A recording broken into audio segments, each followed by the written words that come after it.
Hello everyone, good morning. দেখতেই পাচ্ছ আজকে আমি সব কিছু ছাড়া চাউমিন, শুধু চাউমিন হচ্ছে। সব কিছু বলতে আমি আলু, পেঁয়াজ, লঙ্কা এইসবের কথা বলছি।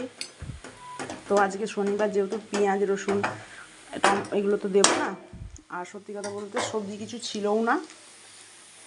তা আমি একটু এই আদা গ্রেট করে দিলাম, একটা শুকনো লঙ্কা ফোড়নে দিয়ে দিলাম, আর নুন, মিষ্টি, চিনি আর ম্যাগি মশলা, আর কটা মাছ শুকনো ওই যে কিশমিশ মা নিজে হাতে বানিয়েছিল সেই কিশমিশ দিয়ে দিলাম।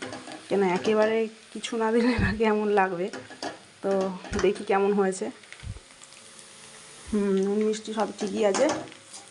আমাদের বাড়িতে কেউ কিছু খাক আর না খাক, আমার পেটে সব চলে যায়। তা সে নুন পোড়া হোক, ঝাল পোড়া হোক, কেন বলো তো, পয়সার কেনা জিনিস আমি খুব একটা নষ্ট করতে চাই না, গায়ে লাগে খুব। সারাদিন সবাই পরিশ্রম করে কিসের জন্য? দুটো পয়সার জন্য। তো সেই পয়সার জিনিস যদি নষ্ট করা হয়, এই জায়গায় যদি আমার বর হতো, বলতো তো শুধু শুধু খাবো না বলে ফেলেই দিয়েই হয়তো চলে যেত। তো এরকম অনেক দিন হয়েছে যে ওর পছন্দ হয়নি, মনের মতো হয়নি, জিনিস জানলার বাইরে, দরজার বাইরে ফেলে দিয়ে বাটি উপুর করে রেখে বেসিনে চলে গেল।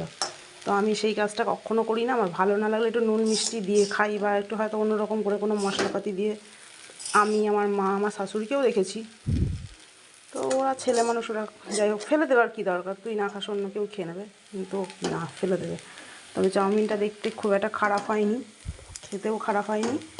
তো এই প্রথম জীবনে চাউমিনে কোনো কিছু না দিয়েই, মানে সবজি, পেঁয়াজ, লঙ্কা এসব না দিয়েই শুধু শুধু করলাম, ভালোই লাগছে খেতে।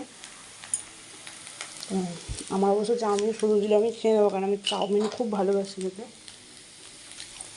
তো আজকে আমার মেনু হচ্ছে জলখাবারে এটাই। ঠিক আছে বন্ধুরা, চলো টাটা।